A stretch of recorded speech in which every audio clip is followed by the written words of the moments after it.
تو اس وجہ سے اب تو ہمارے لیے یہ جہان اس کو دیکھنا ہو رہا ہے. وہ جو اس ایمان سے محروم ہے وہ اس کی عبادت کر بھئی. اگر واقعتاً خدا کے ایسے اعلیٰ منصوبے جو ہم کو انبیاء کے ذریعے سے دیے گئے اور ہمارے تو جو ہیں وہ آنکھیں نگاہیں لگی ہیں اس پہ، یہ چھوٹی تو مطلب پھانسیوں کو چوم کے لیتے رہے خدا پرست لوگ.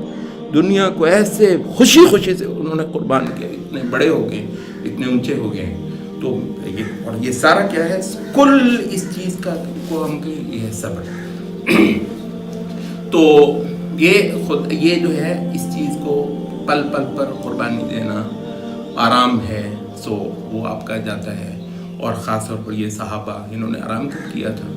بیویاں ان کی تھیں، بچے ان کے تھے، گھر ان کے تھے، بستے تھے، وہ نخلستان ان کے کھیت، ان کے کھلیان. سبحان اللہ.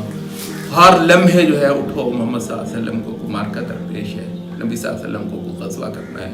خدا کے دشمن وہ اپنے گھر بار کو، اپنے کھیتوں کھلیانوں، اپنے پھلوں کو، وہ پھلوں سے لدے ہوئے وہ نخلستان جو ہے وہ چھوڑ کر یہ پتہ نہیں خراب ہو جائیں گے، کیا ہو گیا، نکلو جا کر خدا.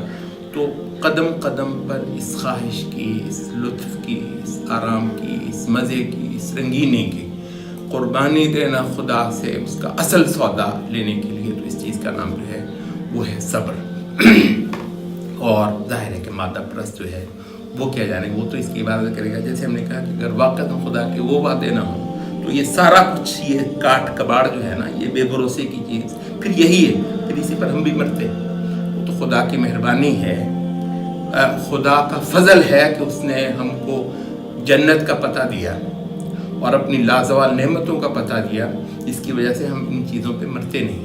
ہم ان کو استعمال کرتے ہیں اور اس پر خدا کا نام لیتے ہیں اور خدا کی حمد کرتے ہیں اور خدا کا شکر کرتے ہیں کہ اس نے ہمارے لیے سب کچھ جو ہے وہ حرام نہیں کر دیا کہ میں نے تمہیں آخری دن یہاں پر بھی کر دی. لیکن یہ کہ اگر وہ نہ وعدے ہوتے تو یہ دنیا جو ہے بے بھروسے کی بس پھر یہی تھی، پھر ہم بھی مرتے اس پہ. تو یہ مرتا ہے اس دنیا پہ اور اس درجے میں مرتا ہے کہ پھر یہ اس کی عبادت کرتا ہے، یہ اس کے دل میں بستی ہے، کیونکہ اس سے بڑی کوئی چیز جو ہے وہ ہے نہیں اس کے پاس. تو ایک تو ہے یہ صبر، اور دوسرا پھر جو ہے وہ ہے صلاح. صلاح کیا ہے؟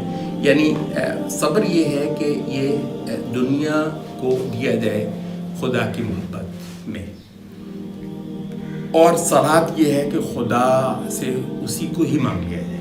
یعنی اب وہ ایک سطح ہے کہ یعنی خدا کی محبت جپنا، سجدے پر سجدہ کرنا، اس کی تسبیح کرتے ہی جانا.